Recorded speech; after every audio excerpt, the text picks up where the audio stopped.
I like it.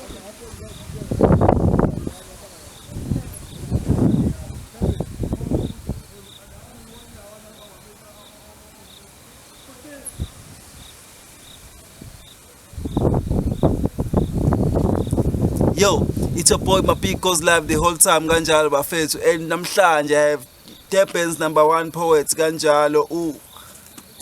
Yo, so I'm very spotlight guys. What's in? Fundo, Quicksand, the village king, the village king. Hey, what's up? Bafethu, when I'm Fundo. Yeah. I'm a poet. Yeah. I'm an MC. I'm a songwriter. Yeah. I'm a dreamer. Yeah. Hey, bafethu, for those who don't know about this guy, is one of those guys who can rap from for 2 kilometers, walking for 2 kilometers non-stop. You throw a word, he freestyles over that word, whatever. Am I lying? No. The first time we met, some part of my life when I used to just grab the mic, you know, just eat the words up. Now it's much more sophisticated and grown. The first time I met this guy I was back in high school. I was still in high school, but then he was no longer in high school because he's an OG Ganjala, for those who don't know. Yeah, but the first thing he did for me, I was fresh after the cypher. It was like, yo, bruh, you look like a rapper. I was like, really? Like, yeah. I was like, I just came off, I'm fresh off the cypher. I was like, look, can you rap for me? I was like, nah. I was like, okay, I'm gonna rap for you. And then the friendship began. Yeah, man. It's been a long time. It's been a long time since then, kid. Nice. It's been a long time, man. I mean, I've been pushing, trying to get myself a brand, household name in Durban, because like in Durban there's like a lot of circles that do poetry, and all of those circles have one thing in common, and that's the poetry. But apart from that, it's the business. Sure. And each and every poet or artist knows that each and every genre needs a brand that's gonna advertise the brand and the artist itself. So I guess the Village Kid is that brand for me, and has then transformed from that kid on the ciphers rapping, you know, to this more matured version. I was speaking to Oscar, and then it said to me, my boy, that's my listen, you'd never ever wanna call out Quicksand. Never. You might be a poet now, you never. Yeah, nah, he doesn't want to do that. There's a track Oscar did at Spitbag with the boys, and it does the Quicksand on the track. It does the whole thing. It kills the whole track, and it's just amazing, man. Do you ever miss Quicksand though? Well, I can say Quicksand comes out, you know, once in a while in a track, or maybe more fire. Or maybe in a... What up? What's up, Ukraine? Yo, Rhymes to the fucking right, boy. Yeah, I'm Jerry represent. You suck. Respect, more fire. Yeah, man. Yo, Spa first, Mocha first. It's okay. Correct, guys. Yeah, man. Let's take a walk, dog. Let's take a walk. Yeah. Sure. So, I was asking you, Gudie, do you still miss Quicksand, Ganjalo, now that you are a poet, village kid? Like I said, man, Quicksand is what was a part of me. Yeah. And as an artist, I guess you always get a chance to reinvent yourself at all times. And if you don't do that, you get I don't know, tedious, and you get I didn't really want to stay young. Because I realized that there's responsibility to the words and the power that poets have. When you spoke about branding, I couldn't help but think to myself, do you really believe in Durban right now there is a possibility, or it is possible as a poet to make a living and be paid of what you're doing? Because you spoke about branding and the business side. How difficult is that? Right now, 2016. It is possible, yes, to actually have a brand that is established and making profits for you. But it depends on how hard you work on your craft. You see, a lot of people don't want to work on their craft, but they expect things to happen for them. You cannot sit down on your butt and expect miracles to happen without work. You know, there's a lot of people who throughout history have done works, and then most of those works, they were miracles. People's names I don't want to mention, you know what I'm saying? It's fine, you can call out names. Like,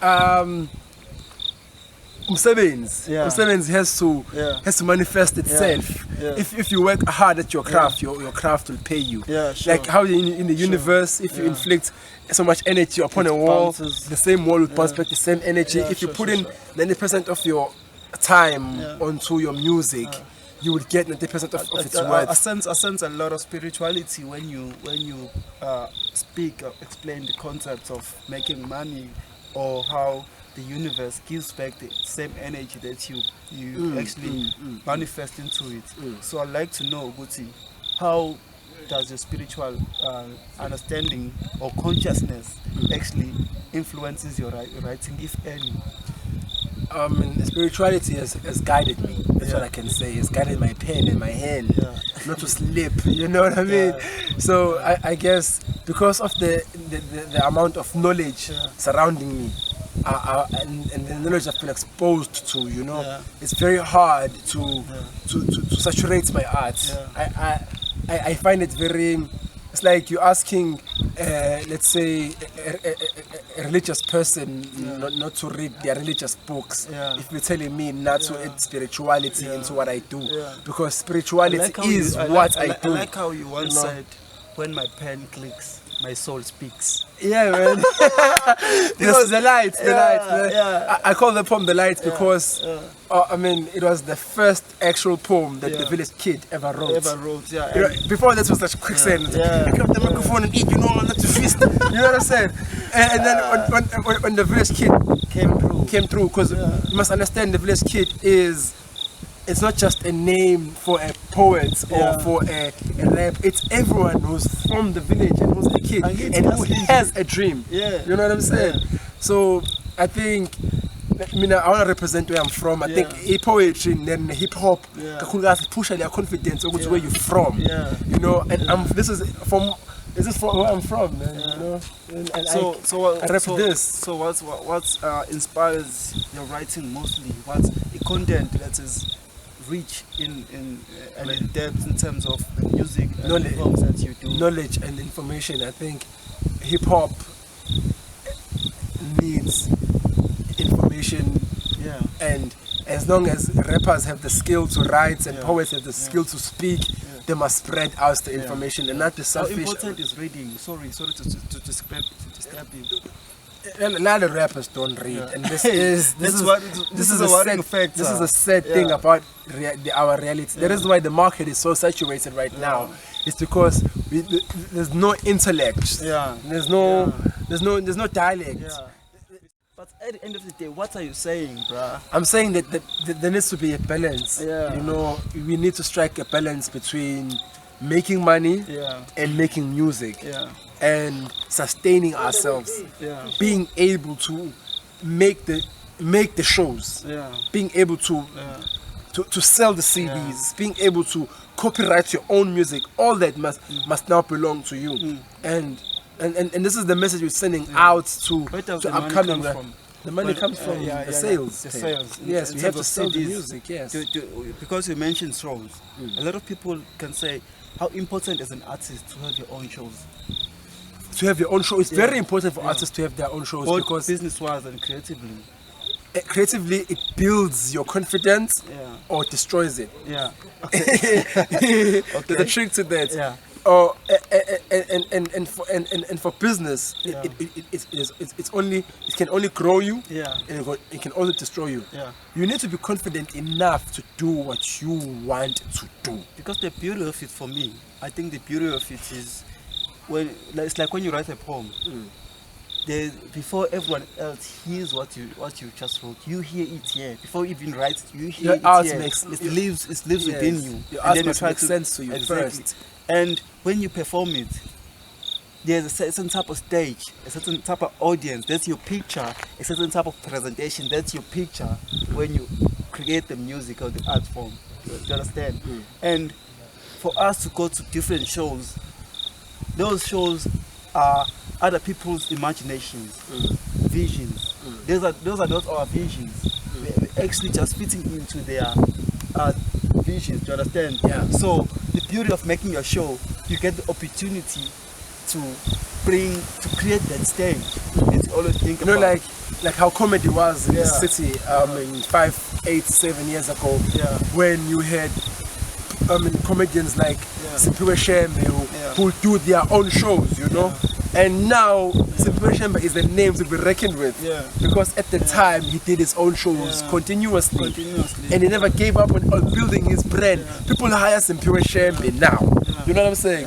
So I mean, for us poets to do our own shows, it means that event organizers and all those promoters and all these agents can now hire names, not to go to a database of KZN's poets and look for a poet and click and say, I want this poet at my venue, I'm gonna pay him that much. Now poets are gonna say, I am worth this much because I brought this much people at my show.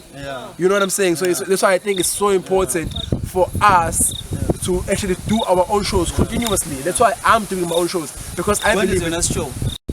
my second one-man show in the city is at Cool Runnings on the 18th of November from 6 late until in the morning. Live band, Old School is head of that band, and I'm the musician, and other artists, other musicians, AK, Otarel, Jarhead, a lot of people are opening up. You know, I feel like it's gonna be a long night, a lot of music, a lot of poetry, a lot of entertainment, hosted by, of course, Otobega. It's gonna be nice, man. It's gonna be awesome. The whole time, I'm inviting everyone to come. It's only $30 at the door, and there'll be foods and drinks inside. A lot of fun, a lot of music. I mean, supports the poetry, if not me. You know, Let's share the wisdom, bruh. if you don't like spoon or like the poetry, I always put the poetry out. My friend Carol always says we applaud the poetry and not the poet. so I want people to come to my show to exhibit the poetry. Not the poets. Not the poet. You know, it's very important I invite the people because I'm the poet, but I want people to come strictly for the poetry. Listen, believe- bruh, for a kid, Obuga Manj, the interview, I like you, Gudie, because share that wisdom that you always share with me, the wisdom that has grew me to be the person, because a lot of people don't know me. When I was also writing poems, you know, and you used to actually read my poems, be like, bruh, you're good at this, you're a great writer, understand? I want you to share your wisdom, grow another kid to be at least like me or better. I mean, what I can say to a youngin like this is that, you know, when I was in primary school, I used to think the voices in my head came from the desk. So whenever I'll be in the class, I'll be in the desk and I'll listen at the voices in my head, thinking that they're coming from the desk wooden thingy. Meanwhile, there was no voices in the desk. The voices were in my head. If somebody had known what, and my teacher used to beat me, hey, why are you sleeping in the class? Why are you sleeping in the class? I've noticed when people don't understand something, they get frightened of it. If you are something, and if you are doing something that's different from what everyone else is doing, stay doing it. You know what I'm saying? Keep on doing it. Keep on doing that thing that makes you true to yourself. You know, because that one thing is your gift from God. You know, So one of those sustain people, yourself. You know? one of those people I quote a lot, and one of my favorite quotes from you is quite simple. It's quite simple. It's like, Quoting me, I am quotable now. it's smile each day away. Smile each day away. Smile a day away. Yeah, smile a day away. I mean, like I used to come to your room to read. Yeah. To read. That's how Just- I even yeah, got man. to learn about Marcus Garvey. Yes, man. Yeah, man. Understand? Oh, that's a long time ago. Because I used to come to you, and you used to have this picture of you of the world smiling, and underneath it is written, "Smile a day away." Smile a day away. You know what I mean? Easy. If you are doing something and other people are putting you down because you're doing it, there must be a reason why they are putting you down. It's because they are seeing that you are doing it. Imagine if the relevant people are seeing that you are doing it, what will happen then? So stay doing what you do. You know what I'm saying? Never give up on what you believe in. Because once you do that, you stop living. Listen, I won't let you go before we do this. This is the section of the show where I call it the major bars. The major bars. The major bars. I know, good dog, you're a poet now. You can if you like to, you can bring Quicksand back to life. Or if you don't want to, you can. The thing is home resting with his kids now. Let's Quicksand sleep. Retired him. Let the village kids speak. When my pen clicks, my soul speaks, my speech which speaks, so on it the soul can speak deep. I grab a pen and write a line, try to speak the man and redefine the time with the celestial divine lines of mine. Yes, I do speak the wrong man only when it's right, and right now the light seems not to shine, but we're still white, telling the black child not to worry, cause the stars only come out at night. Hey, so don't let the light blind you. Hey, hey, cause the dark shall find you. Don't let the light blind you. Hey, hey, cause the dark shall find you. Don't let the light. Don't let the lights blind you. Don't let the money, don't let the hype, man, blind you. Think you're way bigger than yourself and than what you actually are. There's a power greater than you, and that is God and the Almighty, the one that you believe in. God could be anything. God could be the power that wakes you and wants you to grind each and every day. If that power takes the pain away, gives you hope, and tells you all the positive stuff, this is a God we need to listen to and cherish and really ask for it to stay with you the whole and the rest of your life. Rastafari. Been watching Mabhie Goes like the whole Angith Ikasi Linje.